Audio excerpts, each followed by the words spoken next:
अपनी पत्नी की ये 3 चीजें जो प्रत्येक मनुष्य को अवश्य ही देखनी चाहिए। यदि कोई मनुष्य अपनी पत्नी की ये 3 चीजें देख लेता है तो उसके घर में कभी भी गरीबी नहीं आती है और उसके घर में माता लक्ष्मी का सदा ही वास बना रहता है तथा घर में सुख शांति बनी रहती है और घर खुशियों से भर जाता है। मित्रों, आज के इस वीडियो में हम आपको बताएंगे कि स्त्री की वो कौन सी 3 चीजें हैं जो प्रत्येक मनुष्य को अपनी पत्नी की ये 3 चीजें जरूर देखनी चाहिए और भगवान भोलेनाथ ने इसके बारे में क्या बताया है कि वो कौन सी 3 चीजें हैं जो एक शादीशुदा पुरुष को अवश्य ही देखनी चाहिए। मित्रों, एक समय की बात है, एक बार भगवान भोलेनाथ जी लंका गए हुए थे। तब भगवान भोलेनाथ स्वर्ण से सुसज्जित सिंहासन पर विराजमान थे। तभी अचानक से उनके पास रावण की पत्नी देवी मंदोदरी आती है। तब भगवान भोलेनाथ जी उन्हें देखते हैं। तब देवी मंदोदरी सोच रही थी और बहुत परेशान भी लग रही है। उनको यूं चिंतित देखकर भगवान भोलेनाथ देवी मंदोदरी से कहते हैं, हे देवी मंदोदरी, आप चिंतित लग रही हैं। आप किस बात को लेकर इतना चिंतित है? आप निश्चिंत होकर मुझे कहिए, हम आपको आपके सभी प्रश्नों के उत्तर अवश्य देंगे। भगवान भोलेनाथ जी की बात सुनकर देवी मंदोदरी उनसे कहती, प्रभु, मेरा प्रश्न ये है कि स्त्री की वो कौन सी 3 चीजें हैं जो प्रत्येक मनुष्य को अपनी पत्नी की अवश्य ही देखनी चाहिए और जिसे देखने वाला व्यक्ति कभी भी गरीब नहीं रहता है और उसके घर में सदा ही माता लक्ष्मी का वास होता है। तो भगवान भोलेनाथ ने कहा, हे देवी मंदोदरी, आपने संपूर्ण मानव जाति के कल्याण हेतु अत्यंत उत्तम प्रश्न किया है। ये स्टॉक्स आने वाले दिनों में भागने वाले हैं, लेकिन आपको कब पता चलेगा? जब ये भाग चुके होंगे।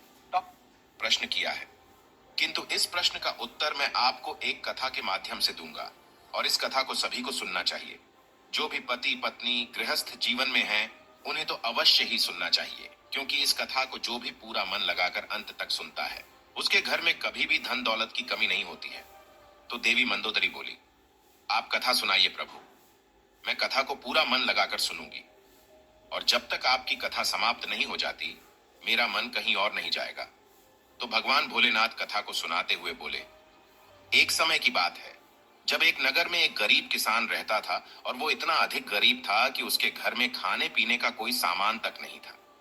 वो कभी भोजन करता तो कभी भूखे पेट ही सो जाता था और उसके पास पहनने के लिए कोई वस्त्र भी नहीं थे। वो एक ही वस्त्र को रोज पहनता था। उसकी पत्नी बहुत अधिक सुंदर थी और वह अपनी पत्नी से बहुत प्रेम करता था, किंतु उसकी पत्नी को अपनी सुंदरता पर अहंकार था और वह घर में अपनी ही मनमानी करती थी। वह अपने पति की एक भी बात नहीं मानती थी, जिसके कारण वह किसान परेशान रहता था। और फिर एक दिन किसी बात को लेकर उसकी पत्नी और उसके बीच बहुत अधिक लड़ाई झगड़ा हुआ। फिर उसी दिन से उसके घर में रोज लड़ाई झगड़ा होने लगा। उसकी पत्नी उस किसान की एक भी बात नहीं मानती थी और अपनी ही मनमानी करने लगी। फिर एक दिन उसकी पत्नी उससे कहने लगी, तुम्हारे पास तो कुछ भी नहीं है, खाने के लिए ना रोटी है और ना पहनने के लिए कपड़े, पता नहीं मैंने तुम जैसे भिखारी इंसान से विवाह क्यों कर लिया? मुझे तुमसे विवाह करके बहुत पछतावा हो रहा है। मैं इतनी सुंदर हूँ, मेरी शादी तो किसी अमीर घर में भी हो जाती। मेरी किस्मत ही फूटी थी जो मैंने तुमसे शादी कर ली। फिर अपनी पत्नी की ये बातें सुनकर वो किसान बहुत अधिक दुखी हो गया और एकांत में बैठकर सोचने लगा, मेरी पत्नी सत्य ही कहती है, मेरे पास है ही क्या? ना तो मेरे पास खाने को अन्न है, ना ही मेरे पास पहनने के लिए अच्छे कपड़े हैं, और मैं करूं भी तो क्या करूं? फिर उसने सोचा कि मैं राजा के दरबार में जाता हूं और उनके यहाँ पर नौकर बन जाता हूं, जिससे कि राजा जी मुझे खाने के लिए अन्न तो देंगे ही, साथ में पहनने के लिए अच्छे कपड़े भी देंगे। फिर इतना सोचकर वो गरीब किसान राजा के दरबार में जाता है। तो राजा उससे कहते हैं, कौन हो तुम और यहाँ क्यों आए हो? तो किसान बोला, महाराज, मैं एक गरीब किसान हूँ और मैं आपके यहाँ पर नौकरी करने के लिए आया हूँ। महाराज, आप मुझे अपने यहाँ चौकीदारी पर रख लीजिए। तो राजा ने कहा, तुम अपनी हालत तो देखो, इतने गरीब हो कि तुम्हें तो यहाँ आने ही नहीं देना चाहिए था, दरवाजे से ही भगा देना चाहिए था, और मेरे दरबारी भी तुमसे अच्छे वस्त्र पहनते हैं। मैं तुम्हें अपने यहाँ पर नौकरी नहीं दे सकता, मेरे यहाँ से निकल जाओ। फिर वो किसान अपने घर आता है और चुपचाप एकांत में बैठ जाता है।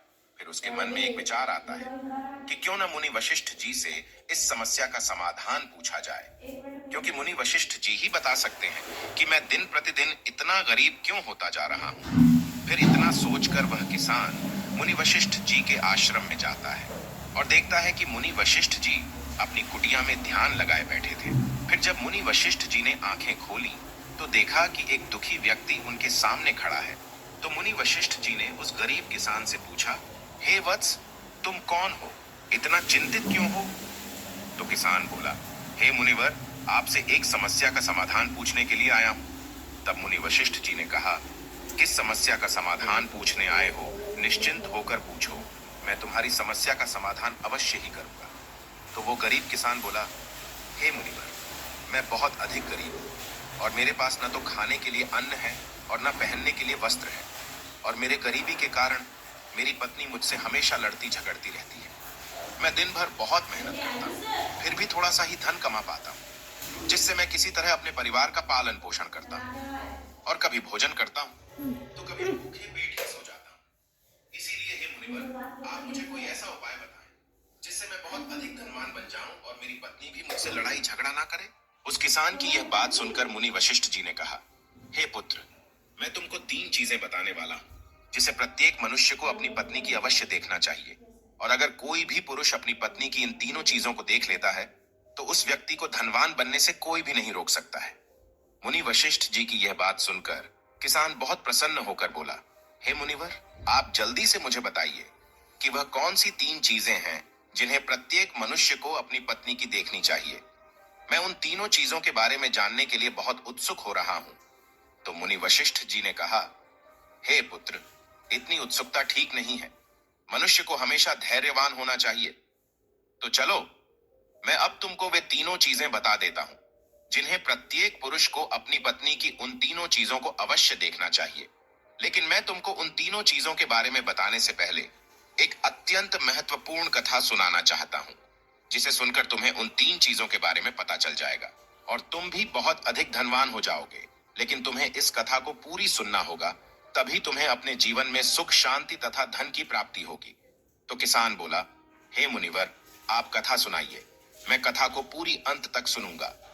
तो कथा को सुनाते हुए मुनि वशिष्ठ जी बोले, एक गांव में एक व्यापारी रहता था और वो अपने गांव का सबसे बड़ा व्यापारी था। और व्यापारी अपनी पत्नी से बहुत प्रेम करता था तथा उसकी पत्नी भी उससे बहुत अधिक प्रेम करती थी, और उनके घर में कभी भी लड़ाई झगड़ा नहीं होता था। इसलिए उसके घर में माता लक्ष्मी का वास था और उसका घर धन, दौलत तथा खुशियों से भरा था। उसे अपने व्यापार में हमेशा फायदा ही होता था। व्यापारी और उसकी पत्नी के बीच में इतना अधिक प्रेम होने के कारण उसके पड़ोसी उससे ईर्ष्या करने लगे थे, जिसकी वजह से कुछ स्त्रियां तो व्यापारी की पत्नी से बात तक भी नहीं करती थीं और दिन भर एक दूसरे से उस व्यापारी की पत्नी की बुराई करती रहती थी। उस व्यापारी की पत्नी प्रतिदिन संध्याकाल के समय अपने घर के बाहर एक दीप जलाकर रख देती थी। फिर एक दिन जब वो अपने घर के बाहर दीप जला रही थी, तभी कुछ स्त्रियां वहां से जा रही थीं। तो वो स्त्रियां उससे कहने लगी, तुम रोज अपने घर के बाहर दीपक क्यों जलाती हो? ऐसा करने से तुम्हें क्या लाभ मिलता है? ऐसा मत किया करो। किंतु वो किसी की बात नहीं सुनती है और प्रतिदिन अपने घर के बाहर दीप प्रज्वलित करती है। इस तरह धीरे धीरे कई वर्ष बीत जाते हैं और फिर धीरे धीरे उस व्यापारी के घर में सारा काम उसकी पत्नी की मर्जी से होने लगा और वो किसी का कहना नहीं मानती थी। वो अपने घर को अपने अनुसार चलाती थी और वो उस व्यापारी की भी कोई बात नहीं मानती थी, और व्यापारी भी अपनी पत्नी को कुछ नहीं बोलता था। जो वो कहती थी वही करता था, क्योंकि उस व्यापारी को पता था कि यदि मैंने कुछ कहा तो मेरी पत्नी मुझसे लड़ाई झगड़ा करेगी, और वो अपनी पत्नी से लड़ाई झगड़ा नहीं करना चाहता था। व्यापारी अपनी पत्नी से इतना अधिक प्रेम करता था कि यदि वो किसी बात को लेकर नाराज भी हो जाती थी तो वो मना लेता था। ऐसा करते करते काफी दिन बीत गए। फिर धीरे धीरे ये बात पूरे नगर में फैल गई और उस नगर के सभी लोग व्यापारी और उसकी पत्नी के इस प्रेम का